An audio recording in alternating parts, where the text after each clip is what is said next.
Halo semua. Di video kali ini saya akan membahas arti akses US ke tembaga Indonesia. Nah, dalam kesepakatan eh, dagang antara Amerika sama dengan Indonesia, itu sempat disebut sama Trump, oh sekarang US dapat akses ke kopernya Indonesia. Nah, koper itu tembaga. Nah, apakah itu berarti tembaga akan bebas diakses oleh Amerika Serikat? Nah, salah satu keberhasilan Indonesia di zaman Pak Jokowi itu adalah hilirisasi nikel. Jadi nikel itu prosesnya dari batu mentah. Batu mentahnya itu kemudian diolah menjadi konsentrat nikel. Konsentrat nikel diolah menjadi bahan untuk baterai mobil listrik. Nah, dalam prosesnya itu lonjakan nilai tambahnya sangat luar biasa. Ibarat kalau dulu kita ekspor konsentratnya cuma dapat satu gitu, kita ekspor eh, olahannya, sorry, nikelnya ya. Jadi dari batu menjadi nikel, nikel menjadi konsentrat. Nah, nikelnya doang tuh cuma dapat satu. Begitu kita ekspor konsentrat sama olahan lanjutannya, itu jadi 30 gitu. Jadi lonjakannya itu 1 banding 30. Belum lagi banyak lapangan-lapangan kerja, pabrik-pabrik yang dibangun. Nah, yang jarang dibahas itu tembaga. Tapi memang betul sih, saya yang awam nih bahkan nggak bisa bedakan nikel sama tembaga itu bedanya apa gitu. Nah, di Indonesia ada beberapa pelaku usaha yang besar di bidang tembaga. Ada Freeport, ada Aman Mineral yang kode sahamnya AMMN. Kemudian ada juga MDKA. Ya. Nah, baru-baru ini kalau nggak salah weightingnya aman itu di MSCI itu ditambah. Itu yang bikin salah satu yang bikin harga sahamnya sempat mengalami kenaikan. Nah, secara sederhana, tembaga itu dari batu. Batu diolah menjadi biji tembaga. Biji tembaga kemudian diolah menjadi konsentrat tembaga. Konsentrat tembaga ini menjadi katoda. Nah, katoda tembaga. Baru dari katoda tembaga ini jadi kayak kawat, pipa, PCB, komponen elektronik seperti itu.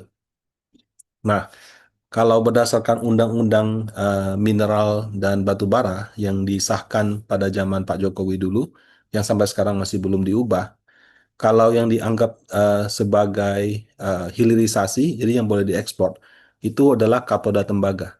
Ya, jadi tembaga itu kayak bisa diolah apa?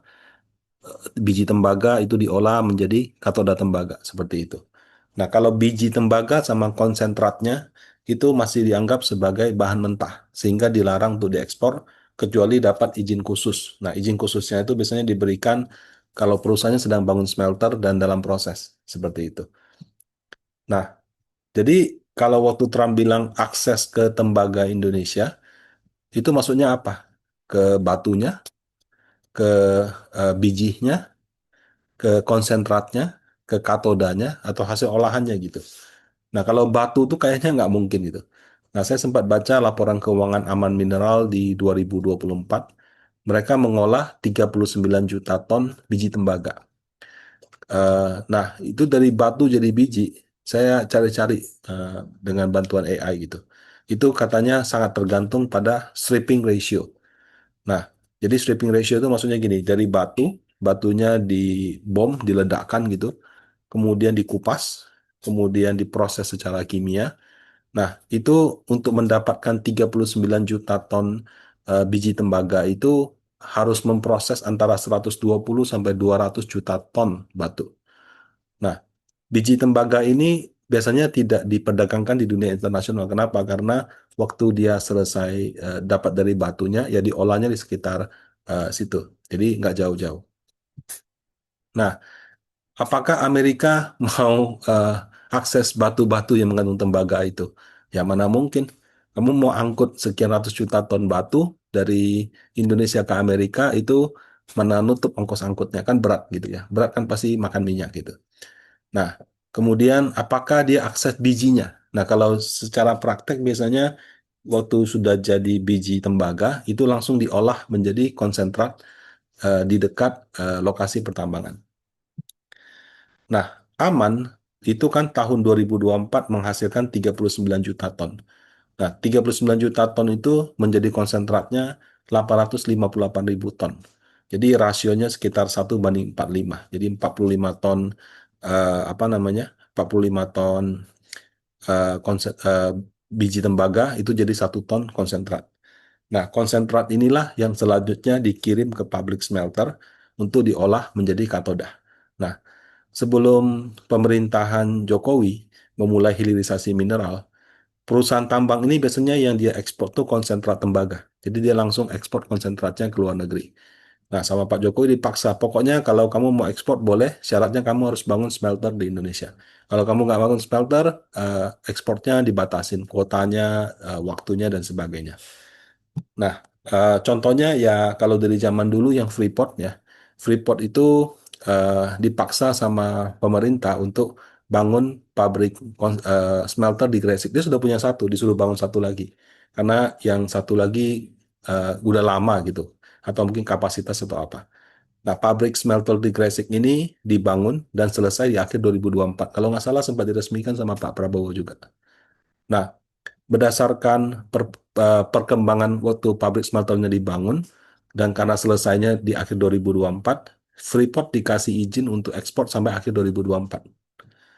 Nah, di tengah perjalanan ada kebakaran gitu. Jadi ada kebakaran yang menyebabkan operasional pabrik smelternya tertunda selama 6 bulan. Nah, akibat hal tersebut, Freeportnya mengajukan ke pemerintah, tolong dong, ini pabriknya lagi masalah, saya nggak bisa operasional. Boleh nggak kita ekspor lagi? Nah, saya waktu itu baca sempat dibahas sama level DPR sih. Jadi dikasih izin untuk 6 bulan ke depan dan berakhir di Juni 2025. Nah, baru setelah itu ekspor konsentratnya sudah nggak boleh lagi. Nah, Aman Mineral juga sama. Mereka juga sama ekspor konsentrat tembaga hingga akhir 2024. Dan kemudian mereka bangun pabrik smelter yang besar di Sumbawa. Nah, hanya saja pas dia bangun itu sampai 2025 somehow delay gitu, belum selesai. Nah, karena belum selesai di 2025, izin ekspor konsentratnya berhenti di akhir 2024. Makanya kalau Bapak Ibu lihat laporan keuangan aman, Q1 dia rugi dari untung banyak sekali jadi rugi gitu. Nah, kalau pabriknya sudah selesai, baru mereka dikasih izin untuk melakukan ekspor konsentrat.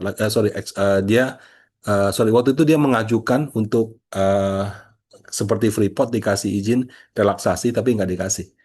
Nah, jadi sambil dia perbaiki pabriknya, sorry bukan perbaiki, dia bangun pabriknya, ya mungkin ekspornya sebagian-sebagian. Makanya Q1 itu penjualannya menurun drastis atau hampir nggak ada. Q2 sudah ada mulai sedikit penjualan.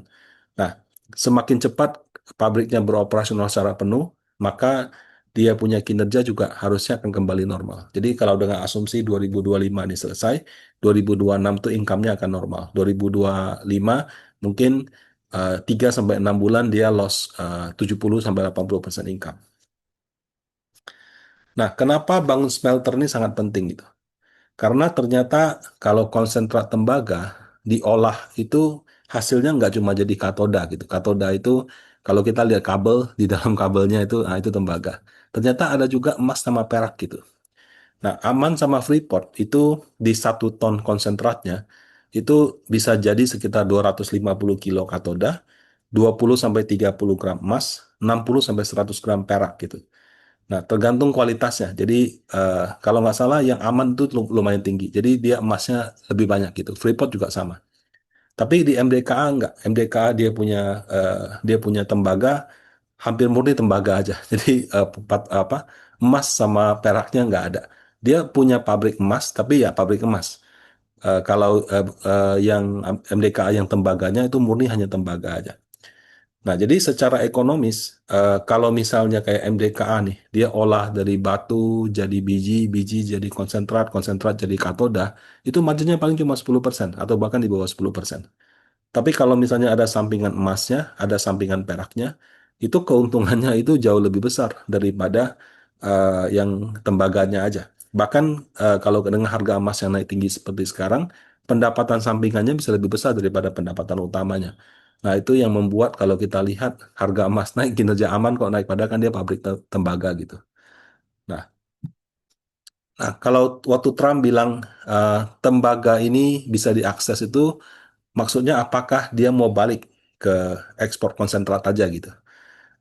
Kalau dia misalkan mengatakan akses itu sama dengan ekspor konsentrat, itu di Indonesia dalam posisi sulit. Kenapa? Karena sudah ada tulisan yang jelas di Undang-Undang Minerba bahwa ekspor itu hanya boleh yang olahan.